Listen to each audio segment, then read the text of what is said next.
What happens when Hollywood royalty walks into a television studio, expecting professional conversation, and instead encounters careless arrogance from someone who never bothered to prepare? What you're about to discover isn't just another celebrity interview mishap.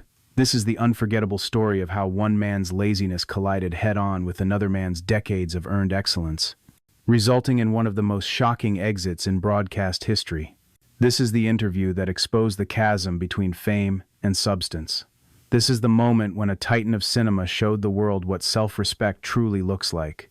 This is the confrontation that proved some individuals will never tolerate disrespect, regardless of how many cameras are watching. And this is the morning Michael Strahan discovered that not every guest will smile through incompetence masked as casual conversation. Tuesday morning arrived at Good Morning America's Manhattan headquarters with its customary rhythm. Early sunlight spilled across the familiar broadcast floor, illuminating equipment that had captured countless interviews over the years.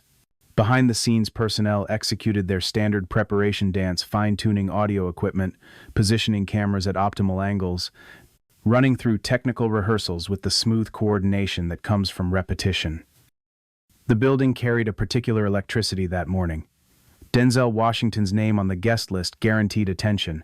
2 Oscar victories, a filmography spanning 40 years in multiple genres, box office success measured in billions, critical praise from every major publication. When someone of Denzel's stature agrees to appear on your program, it represents more than just another segment. It's a privilege, an honor, a golden opportunity to create memorable television. Michael Strahan occupied his familiar position in the host chair, seemingly reviewing his preparation materials. The former athlete-turned-broadcaster had constructed an impressive media career on personality, rather than journalism credentials. His natural charm, that instantly recognizable smile, his ability to keep conversations flowing effortlessly, these qualities had carried him successfully through hundreds of celebrity encounters. But those working closely with the production that morning might have detected troubling signs. The briefing documents his team had assembled sat mostly untouched. His glances at research materials seemed cursory at best, lacking the focus one would expect before interviewing a cinema legend. He projected confidence bordering on overconfidence, comfortable falling back on his standard formula: improvise, maintain energy, let charisma bridge any knowledge gaps. What Strahan failed to comprehend was that Denzel Washington operated in an entirely different category from typical morning show guests. Denzel had navigated media interviews since the 1,980 seconds, sitting opposite some of journalism's finest minds, engaging in substantive discussions about performance technique, directorial vision, and storytelling philosophy. He possessed an uncanny ability to assess within seconds whether his interviewer had invested effort in preparation or planned to coast on superficial observations. And the evidence suggested Michael Strahan had invested virtually no effort whatsoever. The studio audience arrived brimming with anticipation, faces glowing with excitement at the prospect of seeing Denzel in person. Many had grown up absorbing his performances, drawing inspiration from characters he'd brought to life, dreaming of one day achieving even a fraction of his success. They found their seats, silenced devices, prepared to witness what they imagined would be an illuminating exchange between 2 prominent figures. Backstage, final touches were applied. Audio technicians completed their system verifications. Cameras received their ultimate positioning adjustments. Every technical element stood ready. Everything except as events would devastatingly reveal the host's actual knowledge of his subject. When Denzel made his entrance, applause exploded through the space. He moved with characteristic elegance, acknowledging the crowd with genuine warmth rather than performative friendliness. Nearly 7 decades into life, he carried himself with the bearing of someone who had earned every accolade through dedication rather than luck. His appearance was impeccable. His presence commanded attention without demanding it. Strahan rose to greet him with trademark enthusiasm, offering a handshake and gesture toward the guest seat with the easy confidence of someone convinced this would unfold like every other successful segment. Initial pleasantries were exchanged as Denzel settled in, the audience still buzzing, completely unaware they were about to witness something extraordinary. The cameras went live, the segment commenced, and within 30 seconds, astute observers recognized imminent disaster. So, Denzel, Strahan opened, reclining in his chair with casual assurance, that famous smile firmly in place. "I've got to ask about this latest film. I mean, here we go again, another dramatic role, another serious character. Don't you ever feel like you're playing variations of the same person repeatedly?" The question hung suspended in the studio air, like an unexploded ordnance. To casual viewers, it might have registered as reasonable conversation starter. But to anyone possessing even rudimentary knowledge of Denzel Washington's filmography, the question revealed something deeply problematic. Michael Strahan had absolutely no comprehension of who sat before him. Denzel's expression underwent a subtle transformation. His eyebrows elevated fractionally, his lips compressed slightly. 4 decades of navigating interviews had exposed him to every conceivable question variant. But something in Strahan's phrasing, something in the casual dismissiveness embedded in his tone, triggered immediate alertness. "I apologize," Denzel responded, voice calm yet carrying undertones that attentive listeners would detect. "Could you clarify what you mean?" Strahan chuckled, apparently oblivious to the atmospheric shift, blind to the warning signal now flashing. "Come on, you understand what I'm saying. The intense mentor, the authoritative figure, the profound character dispensing wisdom. Feels like you're locked into a particular mold. When did we last see you tackle something lighthearted? Something entertaining?" The words landed with the subtlety of a wrecking ball. Confused glances rippled through the audience. Production staff behind cameras began exchanging concerned looks. But Strahan, riding high on misplaced confidence, seemed utterly unaware he'd just insulted one of cinema's greatest performers by suggesting his career lacked versatility. Denzel reclined in his seat, fingers interlacing with deliberate control. The camera captured his postural shift, the way his entire energy transformed, from welcoming guest to something more guarded, more evaluative. "Michael," he said, and the way he articulated the name should have served as warning. "I've performed in comedies. I've starred in action spectacles. I've interpreted Shakespeare on stage. I believe if you actually examined my body of work comprehensively, you'd discover substantial range." It was a gentle correction, a diplomatic method of indicating Strahan's premise was fundamentally flawed. An intelligent host would have recognized the signal, acknowledged the error, redirected the conversation. Michael Strahan, however, was apparently not that intelligent host. "Sure, but come on," Strahan continued, his tone growing more dismissive, more certain of his position. "Most audiences identify you with similar roles. Training Day, Man on Fire, The Equalizer series. It's essentially the same intensity, correct?" The studio audience began shifting uncomfortably. Confused murmuring spread through the seating area. People who'd arrived hoping to hear Denzel discuss his craft were instead watching their host argue with him about his own career trajectory. Production personnel behind cameras were exchanging increasingly alarmed glances, but no commercial break was scheduled, no easy escape from this rapidly deteriorating situation. Denzel leaned forward incrementally, and anyone familiar with him, anyone who'd studied his work and public persona, would recognize this as an extremely negative indicator. When Denzel Washington grew quiet and leaned forward, something significant was imminent.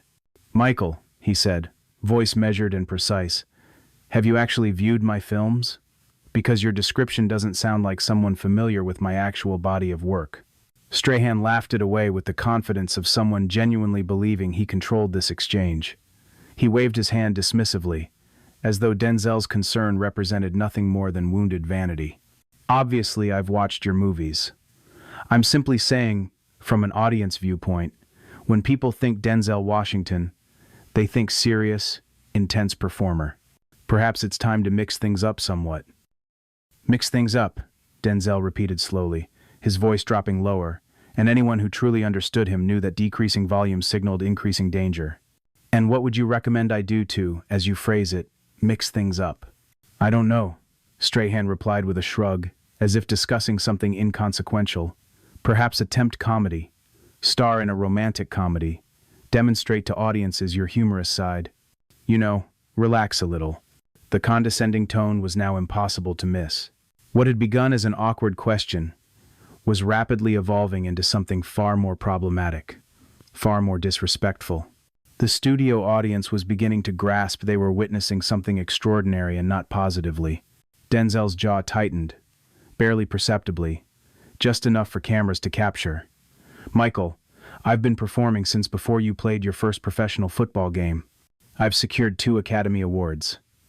I've received 10 nominations. I've performed on Broadway. I've directed critically acclaimed films. What precisely are you attempting to communicate here?" Strahan seemed to sense he'd wandered into dangerous territory, but rather than retreating gracefully, rather than acknowledging his misstep and moving forward, he did what his ego apparently wouldn't allow him to avoid. He escalated. "Hey, I'm not attacking you. I'm simply having a conversation. This is what interviews entail, correct? Posing challenging questions." The phrase challenging questions seemed to reverberate through the studio. Denzel stared at him for an extended moment, and observers could practically see him reaching some internal decision, crossing some threshold. "Challenging questions," he repeated, and something in his tone made everyone present hold their breath. "Michael, a challenging question would address my preparation methodology, my perspective on cinema's current landscape, my thoughts on upcoming projects. What you're executing is making assumptions about my career based on what appears to be extremely superficial understanding of my work." Strahan's smile wavered momentarily, a crack appearing in his confident facade. But he quickly recovered, defaulting to television training, that ability to smooth awkward moments with charm and deflection. "Look, I think you're taking this excessively seriously. We're just having casual conversation here." "Casual," Denzel repeated, and the single word carried more weight than entire speeches. "So when you host actors on your program, this is your preparation approach? You improvise and hope for positive results?" The question struck harder than Strahan anticipated. It wasn't merely pushback anymore. It was direct challenge to his professionalism, his credibility as a host. His media training activated automatically, attempting to laugh it away with that signature smile. "Come on, Denzel. You know that's not my intention." "Then what was your intention, Michael?" Denzel's voice remained steady, controlled, yet carrying an edge sharp enough to cut. "Because from my perspective, it appears you didn't invest effort in researching the person you're interviewing today." The studio fell absolutely silent. The playful banter, the comfortable morning show atmosphere, all of it evaporated instantly. What everyone was witnessing now transcended typical interview disagreement into something far more serious, far more significant. Strahan's face displayed a flash of genuine concern as he recognized this interview was spiraling beyond his control. He glanced toward off-camera producers, a subtle plea for assistance, some lifeline. But nothing could help him now. The damage was occurring in real time, broadcast live to millions nationwide. "I conducted my research," Strahan said, but his voice had lost its confidence, carrying a defensive quality absent minutes earlier. "I know about your career." "Do you?" Denzel asked, and the simplicity of the question somehow amplified its devastating impact. "Because moments ago, you suggested I only portray one character type, which indicates you've either never actually viewed my films, or you're deliberately ignoring my work's diversity for reasons I cannot comprehend." The audience was completely transfixed. This wasn't entertainment anymore, this was education, a masterclass in professionalism unfolding live on national television. Camera operators had ceased equipment adjustments, standing frozen as they captured every moment of this unprecedented confrontation. Strahan attempted desperately to regain some control, to steer this back towards safer territory. "All right, let's reset. Let's discuss your new film." "No, Michael," Denzel said firmly, and the word no seemed to reverberate through the studio. "Let's not reset. Let's complete what we began. You wanted conversation about my career, so let's have it. But let's base it on facts, not whatever preconceived notions you brought here today." The tension had become thick enough to slice. Strahan shifted uncomfortably, his confident morning show host persona crumbling piece by piece. He was clearly recognizing he'd stepped into something much larger than anticipated, but his ego, that same ego that had propelled him through athletic career into television success, wouldn't permit graceful retreat. "All right, Denzel," Strahan began, and his tone suggested he was about to make things significantly worse rather than better. "I hear you. But you must admit, examining box office figures, your biggest commercial successes fall into that same category. That's just data, correct? Denzel's eyes narrowed slightly, just fractionally, just enough for attentive viewers to notice. The camera captured it perfectly, the moment when patience finally surrendered to something harder, something more dangerous. Box office figures, Denzel said slowly, each word precisely measured. So now we're reducing artistic achievement to commercial performance metrics. I'm not reducing anything, Strahan responded, his voice growing more defensive by the second. I'm simply stating the numbers don't lie. Your action films generate more revenue than your dramas. Michael, Denzel said, leaning forward slightly, do you know my highest-grossing film? Strahan paused, caught off guard by the direct question, by being placed on the spot. Probably one of the Equalizer films? American Gangster, Denzel corrected him immediately, without hesitation, which was a drama. Do you know what most critics consider my most critically acclaimed performance? Another pause. Strahan's confidence was visibly cracking, his certainty draining away. Training Day? Many would say Fences, which I also directed, Denzel said, his voice carrying the weight of someone who had spent decades mastering his craft. Or Malcolm X, or The Hurricane. All dramas, Michael. All different character types. All different storytelling approaches. All films requiring entirely different preparation and technique. The studio audience was completely silent, barely breathing. What they were witnessing had transcended mere entertainment. This was becoming something more significant, more profound. A lesson in professionalism, in preparation, in what it means to genuinely respect someone's work and legacy. Strahan tried recovering by changing tactics, attempting to move past his obvious knowledge deficiency. Okay, you've got me there. But look, I think what our viewers want to know is, what's next for Denzel Washington? Will you continue these serious roles, or will you surprise us? What our viewers want to know, Denzel repeated, and something almost dangerous entered his tone, something that made everyone lean forward unconsciously. Michael, how do you know what our viewers want to know? Did you conduct surveys? Did you run focus groups? Did you invest any time at all considering what meaningful questions you might ask? Come on, you know what I mean, Strahan said weakly. No, Denzel replied with absolute finality. I don't know what you mean. And that's been this entire conversation's problem. You keep making assumptions. You keep speaking in generalities. You keep attempting to place me in boxes that don't actually exist, boxes that only exist in your mind, because you didn't invest time learning about my work's reality. Strahan's smile had completely disappeared. Gone was the charming television personality, replaced by someone appearing genuinely uncomfortable, someone beginning to understand the gravity of his mistakes. But instead of acknowledging those mistakes, instead of displaying some humility, he chose defensiveness. Look, I'm just trying to have a conversation here. You're making this way more complicated than necessary. Complicated? Denzel's voice rose slightly, just enough to make everyone in the studio take notice, to understand that something significant was happening. Michael, asking an actor about their craft, their choices, their artistic process that's not complicated. That's literally the most basic thing you could do in an interview like this. That's fundamental. I am asking about your craft, Strahan protested. No, Denzel said flatly. You're not. You're asking me to defend my career choices based on your limited understanding of what those choices have been. You're asking me to explain my work to someone who hasn't invested time learning about that work initially. There's a fundamental difference. Production staff were frantically attempting to determine how to salvage this disaster. But no commercial break was scheduled for several more minutes, and halting the interview now would be even more embarrassing than allowing it to continue. They were trapped, forced to watch as their host's credibility disintegrated in real time. Strahan took a deep breath, clearly attempting to reset the conversation, to find some path back to safer ground. But his next words demonstrated he still didn't comprehend the depth of the hole he'd excavated. Okay, let me ask this. If you could advise young actors starting out today, what would you tell them about choosing roles?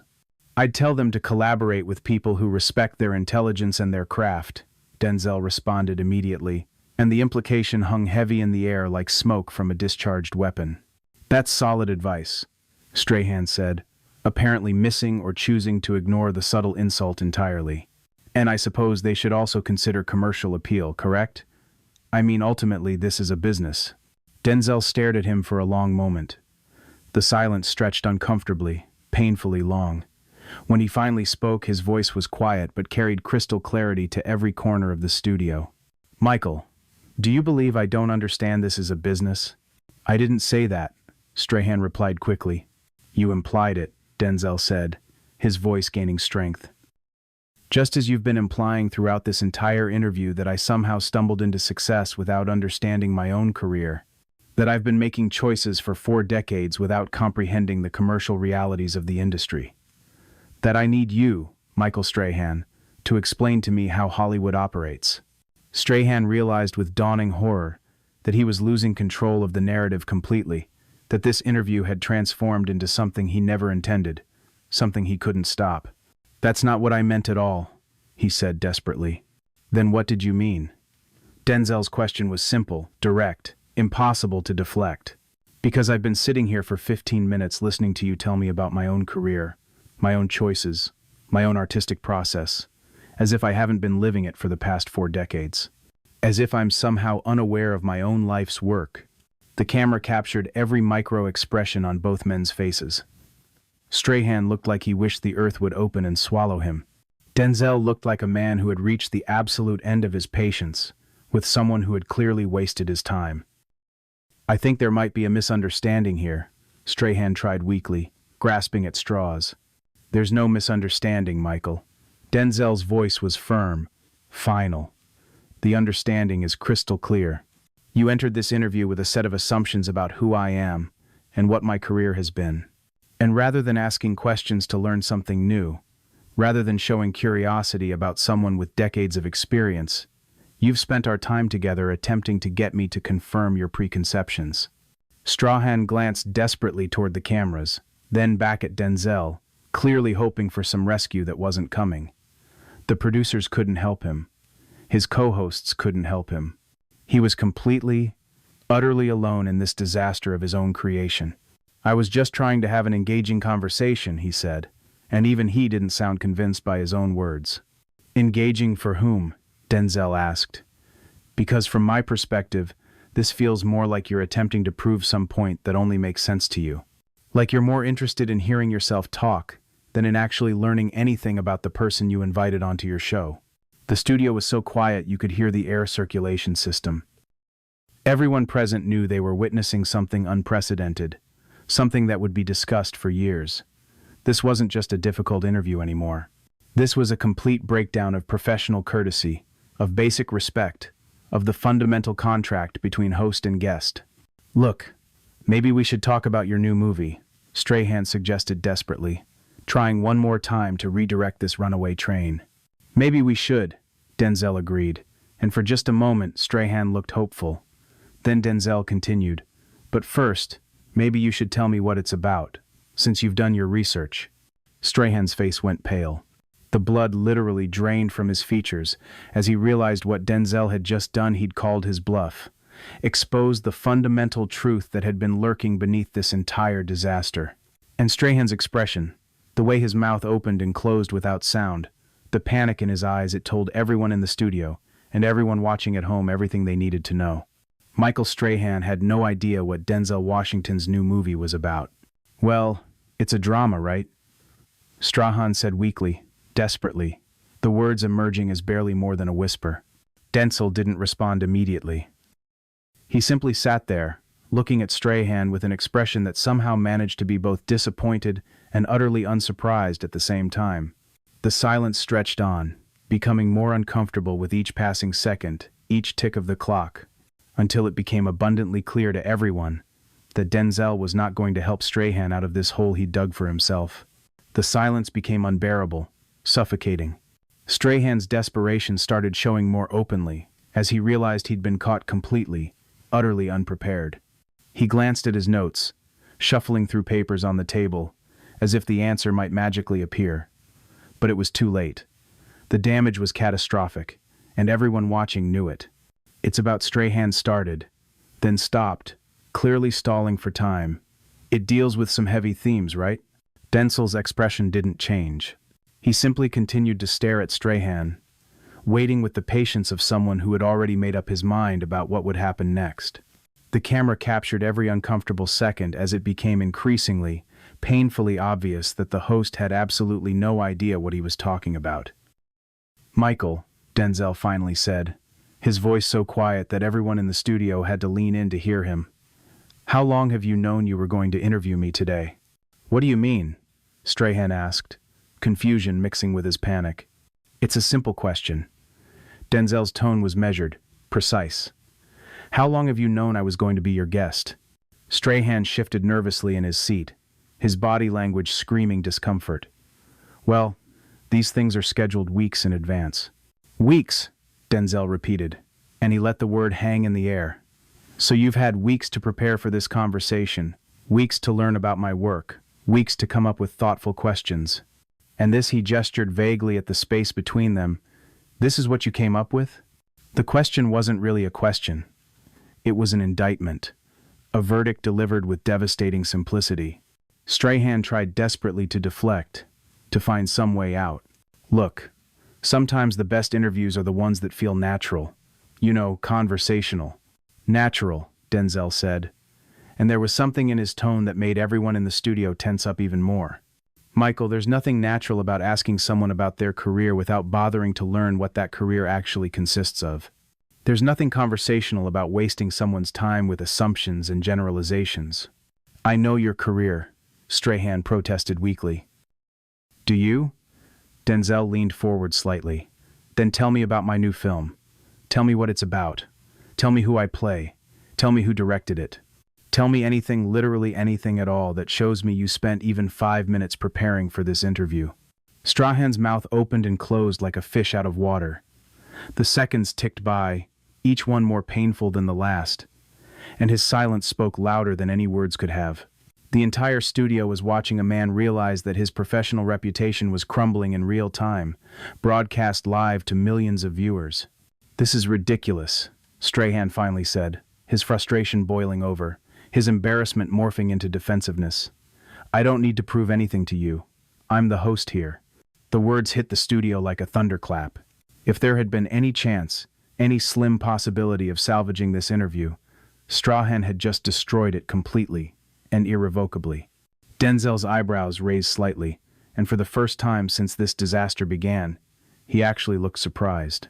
Not upset, not angry, just genuinely taken aback by the sheer audacity of what he'd just heard. "You're the host," Denzel repeated slowly, as if tasting the words, testing their weight. "And what exactly do you think that means?"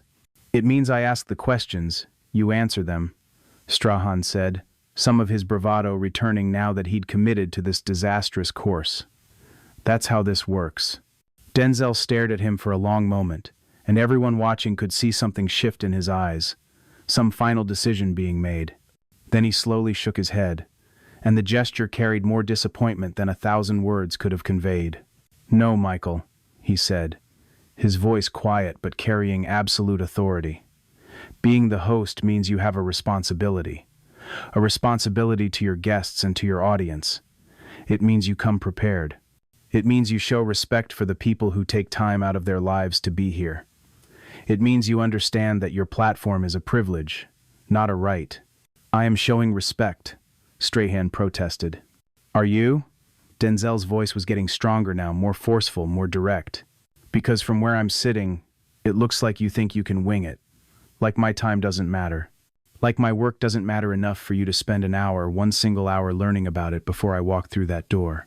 Strahan's face was turning red now, embarrassment and anger mixing in equal measure. "That's not fair." "What's not fair, Michael," Denzel said, his voice rising slightly, "is bringing someone onto your show and then wasting their time with lazy questions and baseless assumptions. What's not fair is having a platform like this, with millions of viewers, and not taking it seriously. What's not fair is treating your guests like props in your performance instead of people deserving of respect." The studio audience was completely captivated now, hanging on every word. This had transcended entertainment entirely. This was a lesson in professionalism, in dignity, in what it means to truly respect someone's work and legacy, a lesson being broadcast live to millions of people. "Look, I think you're overreacting," Strahan said, and instantly, everyone in the studio knew he had made another massive, irredeemable mistake. Denzel went completely still. When he spoke, his voice was deadly calm, the kind of calm that comes right before a storm. "I'm overreacting." "Yeah. Strahan seemed unable to stop himself from making it worse. "This is just a morning show interview. It's not that serious." "Not that serious," Denzel repeated, and each word carried the weight of 4 decades of experience, of dedication, of craft. "Michael, do you know how many people watch this show?" "Of course I do," Strahan replied, but his voice had lost all its confidence. "Do you know how many young actors are watching right now?" Denzel's voice was gaining power, intensity. "Seeing how you treat someone with 4 decades of experience in this industry? Do you know how many students, how many aspiring filmmakers, how many people who dream of doing what I do are watching this and learning that this is how interviews are conducted? That this is the level of respect they can expect?" The camera captured Strahan's face as Denzel's words hit home, as he began to understand, perhaps for the first time, that this wasn't just about one bad interview anymore. This was about something larger, something more significant. This was about the message being sent to an entire generation of artists and performers.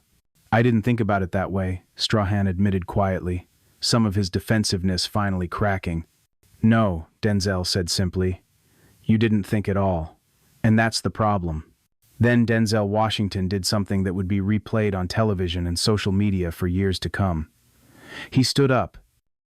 Slowly, deliberately, with the same careful precision he brought to everything he did. The movement was simple, but everyone watching understood its significance immediately. "Michael, I've been doing interviews for longer than you've been on television," Denzel said, his voice carrying clearly through the stunned studio. "I've sat with journalists who challenged me, who pushed me, who asked tough questions that made me think deeply about my work and my choices. That's what good interviews do. They illuminate, they educate, they create meaningful dialogue."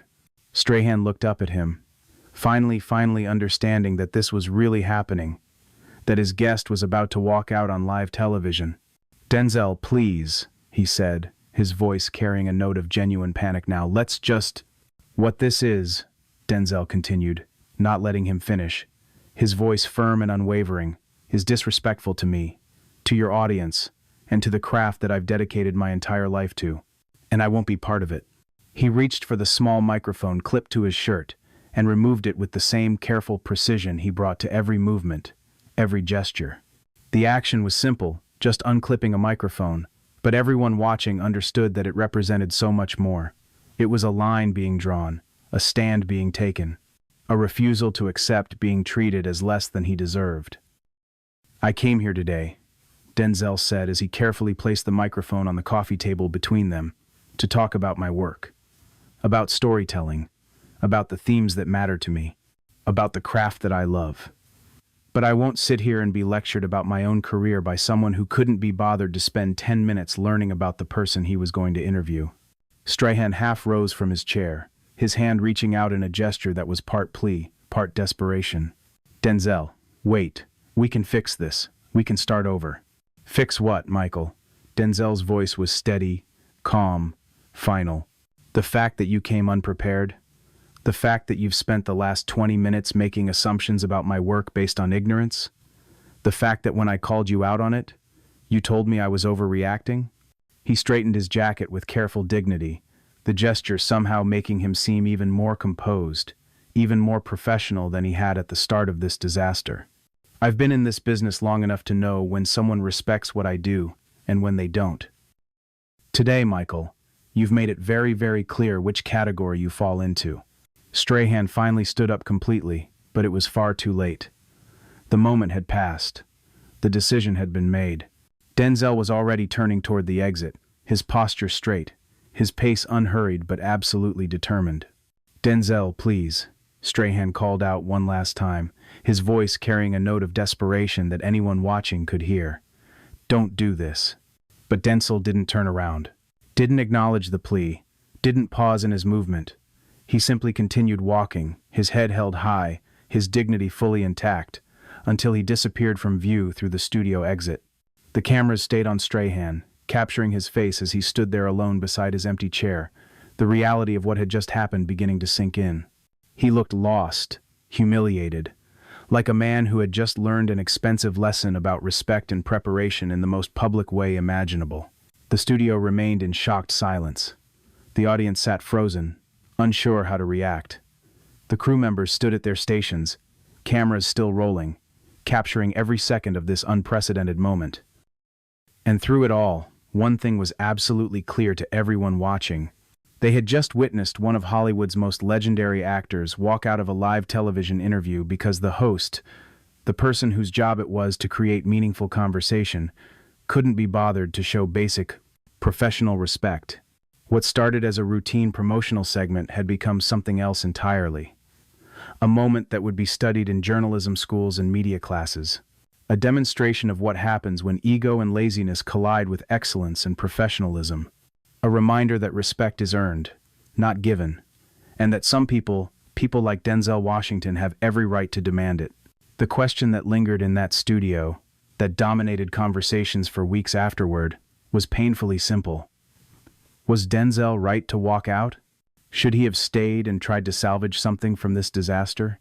But for anyone who truly understood what had transpired, for anyone who had witnessed the casual disrespect and the stunning lack of preparation, the answer was obvious. Denzel Washington had done exactly what he should have done.